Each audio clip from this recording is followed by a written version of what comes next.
আল্লাহ পাক বলেন ওয়া ইযা সাআলাকা ইবাদি আন্নী ফাইন্নী করিব, আমার বান্দারা হে নবী যদি তোমাকে জিজ্ঞাসা করে আমার সম্পর্কে তাদেরকে জানিয়ে দিও যে আমি কাছে আছি। সুবহানাল্লাহ, কোথায় আছি? খুবই কাছে। উজিবু দাওয়াতাদ দাঈ ইযা দাআন, যখন দোয়াকারী দোয়া করে আমি তার দোয়া শুনি। কে শুনে? কবরে শয়িত মানুষ শুনে? হ্যাঁ, ওই মাজারে গিয়ে শুনে? অমুক বাবা তমুক বাবা শুনে? কে শুনে? ইন্নী করিব উজিবু দাওয়াতাদ দাঈ ইযা দাআন ফালইস্তাজিবু লি ওয়াল ইউমিনু বি লাআল্লাহুম ইয়ারশুদুন। ঠিক আছে না? একটা অতএব আমি যেহেতু বান্দার দোয়া শুনি, তারাও যেন আমার ডাকে সাড়া দেয়। আল্লাহর ডাক মানে কি? হাইয়া আলাস সালাহ, এটা আল্লাহর ডাক না? যাকাত ফরজের ডাক, যাকাত দিবে, আল্লাহ পাক আহ্বান করছেন না? রমাদান মাস এসেছে, রোজা রাখো, কার আহ্বান এগুলো? আমি যখন ডাকবো সেও যেন আমার ডাকে সাড়া দেয়। আর ওয়াল ইউমিনু বি, এবং আমার প্রতি ঈমান রাখে, এতে করে তারা সুপথ প্রাপ্ত হবে ইনশাআল্লাহ। তাকওয়া সম্পর্কে নবীজি আরো একটা হাদিসে বলেছেন, তাকওয়া হা হুনা। তাকওয়া হা হুনা বলতে তিনি বুকের দিকে ইশারা করছেন, মানে তাকওয়া আপনার লেবাস পোশাকে না। আমি পাগড়ি জুব্বা পরে বসে আছি মানে এই না যে আমি আপনার চেয়ে বেশি মুত্তাকি, যদিও এটা তাকওয়ার পোশাক। মুত্তাকি মানুষটা ঢিলে ঢালা পোশাক পরবেন, নবীর সুন্নাত অনুসরণ করবেন, এটা একটা বৈশিষ্ট্য। কিন্তু এমন হতে পারে আমার চেয়ে আপনার তাকওয়া বেশি, হতে পারে কিনা? আর তাকওয়া হা হুনা, তাকওয়া কলিজার ভিতরে, কলবের ভিতরে। ওই আলহাজ টাইটেল লাগালেই যেমন জান্নাতে যাওয়া যাবে না, শুধু আলহাজ টাইটেল লাগালে কি জান্নাতে যাওয়া যাবে? আল্লাহ রাব্বুল আলামিন মানদণ্ড দিয়ে দিয়েছেন। মানদণ্ড, কে ভালো আল্লাহর কাছে, কে সম্মানিত, এটার মানদণ্ড আল্লাহ দিয়ে দিয়েছেন। ইন্না আকরামাকুম ইনদাল্লাহি আতকাকুম, তোমরা যত মানুষ পৃথিবীতে আছো তোমাদের মধ্যে আল্লাহর কাছে সবচেয়ে মকবুল, সম্মানিত, মর্যাদাবান মানুষ তারাই যারা এই তাকওয়ার পরীক্ষায় পাস করেছে। আপনারা পড়েন প্রত্যেক রাতে তাবারাকাল্লাযী বিয়াদিহিল মুলক, তাই না? সূরা মুলক তো পড়েন রাতে, রাতের বেলা সূরা মুলক পড়ার অভ্যাস করেন। নবী সাল্লাল্লাহু আলাইহি ওয়াসাল্লাম এই সূরাটাকে বলেছেন এই সূরা কবরের আযাব থেকে বাঁচাই দিবে ইনশাআল্লাহ। উসমান রাদিয়াল্লাহু আনহু সামনে জান্নাত জাহান্নামের আলোচনা করা হলে তিনি কাঁদতেন না, খুব কম কাঁদতেন, কিন্তু কবরস্থানে কবর দেখলে তার দাড়ি অশ্রু দিয়ে ভিজে যাইত। এই জায়গায় যে পার পাবে সে সব জায়গায় পার পেয়ে যাবে ইনশাআল্লাহ। ওই জায়গার একাকিত্বে ওই আযাব থেকে বাঁচাবে একটা সূরা, কি নাম? সবাই মুখস্থ করবেন ইনশাআল্লাহ। মাত্র 30টা আয়াত আছে। নবীজি বলেছেন এই সূরা তার পাঠকারীর জন্য সুপারিশ করবে আল্লাহর সামনে, মানে সুপারিশ করবে আল্লাহ পাকের সাথে জোর করবে, না আমার পাঠকারীকে মাফ করে দাও, দিতেই হবে। এক পর্যায়ে আল্লাহ পাক মাফ করে দিবেন ইনশাআল্লাহ। তো এই সূরাটা 30টা আয়াত আছে। নবীজি বলেছেন আমার মন চায় সবাই যেন এই সূরাটা মুখস্থ করে। তো নবীর একটা মন চায়, আমরা সেটা করব না? 2টা সূরা আমাদের মুখস্থ থাকা দরকার সবার। বড় বড় সূরার কথা বলছি, ছোট ছোট সূরা তো আপনারা সবাই অনেকে জানেনই। একটা সূরা ইয়াসিন, একটা হলো সূরা মুলক। সূরা ইয়াসিন পড়বেন একেবারে সকালবেলা ফজরের পরে, এবং ইনশাআল্লাহ বড় বড় বুজুর্গানের দিন যারা ছিল তাদের ডেইলি রুটিনের মধ্যে সূরা ইয়াসিন থাকতোই থাকতো। এটা তেলাওয়াত করে তারা হাজত পেশ করতেন আল্লাহর কাছে, এবং এর ওসিলা আল্লাহ পাক ওই হাজত পূরণ করে দিতেন। এটা পরীক্ষিত আমল। সূরা ইয়াসিন সবার কলিজার মধ্যে থাকা চাই, আল্লাহ পাক তৌফিক দান করেন। আর রাতের বেলা পড়বেন সূরা মুলক। কোন সূরা? যদি আরো পড়েন সূরা ওয়াকিয়া পড়বেন। অনেকে বলেন রিজিকের সমস্যা দূর হওয়ার অন্যতম একটা আমল হচ্ছে সূরা ওয়াকিয়ার তেলাওয়াত।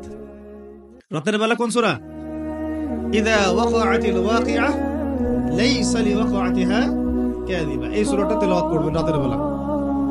আরো একটা সূরা আছে রাতে তেলাওয়াত করার জন্য, আলিফ লাম মিম সিজদা। এটাও তেলাওয়াত করতে পারেন। তো যাই হোক, সূরা মুলকের প্রথম আয়াত আপনারা পাবেন তাবারাকাল্লাযী বিয়াদিহিল মুলকু ওয়া হুয়া আলা কুল্লি শাইইন কাদির। আমরা এটা পড়ি, শুধু খালি পড়ি, প্রত্যেক হরফে 10 নাকি হবে, এই জন্য পড়ি বেশিরভাগ মানুষ। বাংলাদেশের বেশিরভাগ মানুষ কোরআনের অর্থ জানে না। বাংলাদেশের 16 কোটি মুসলমানের আমার ধারণা 15 কোটি কোরআনের অর্থ জানে না। 1 কোটি মানুষ জানতে পারে যারা মাদ্রাসার সাথে সম্পৃক্ত আর কি। এই জন্য আমরা বলি যে যদি পাঠ্যপুস্তকে কোরআন শিক্ষাটা বাধ্যতামূলক থাকতো তাহলে বাংলার 16 কোটি মানুষ কোরআনের অর্থ জানত। এই কাজটা কি খারাপ হতো না ভালো হতো? 3 শ্রেণীর মানুষের দোয়া ফেরত দেওয়া হয় না, জানেন তো হাদিসটা? এক শ্রেণী হচ্ছে রোজাদার, আরেক শ্রেণী হচ্ছে মুসাফির, আরেক শ্রেণী যে মাজলুমের দোয়া এটা বিফল যায় না। আরো এক শ্রেণী আছেন অন্য হাদিসে পিতা মাতার দোয়া সন্তানদের জন্য, এটা আল্লাহ পাক ফেরত দেন। আমরা যারা পিতা মাতা হয়েছি সন্তানদের জন্য বেশি বেশি দোয়া করবেন, আল্লাহ পাক তৌফিক দান করেন। তাবারাকাল্লাযী বরকতময় সেই সত্তা, মহা পবিত্র মহা বরকতময় সেই সত্তা। কোন সত্তা? বিয়াদিহিল মুলক, যার হাতে আছে সার্বভৌমত্ব।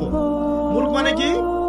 রাজত্ব, ক্ষমতা বা সার্বভৌমত্ব। রাজত্ব, ক্ষমতা বা সার্বভৌমত্ব, তিনটা শব্দ বললাম। ডিকশনারিতে চেক করে দেখেন মুলক শব্দের অর্থ কি।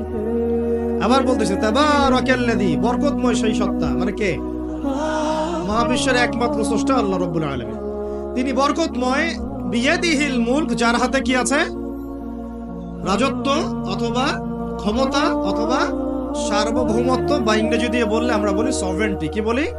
সভরেন্টি। ওয়া হুয়া আলা কুল্লি শাইইন কাদির, এবং আল্লাহ পাক সমস্ত বিষয়ের উপরে কি? কর্তৃত্বশীল, ক্ষমতাবান। এখন এই আয়াতটা মহাবিশ্বের সব গ্রহে প্রযোজ্য হচ্ছে, বাংলাদেশে আর বিশ্বে প্রযোজ্য হচ্ছে না। বুঝাচ্ছি কিভাবে? বলবেন যেটা আমার কেমন কথা, শুনেন বুঝাচ্ছি। মহাবিশ্বে 7 আসমান আছে না?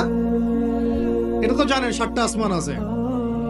তারপরে প্রত্যেক আসমানে অসংখ্য গ্রহ নক্ষত্র আছে, গ্যালাক্সি আছে, ছায়াপথ আছে। তারপরে একটা গ্যালাক্সির মধ্যে অনেকগুলো সৌরজগৎ আছে।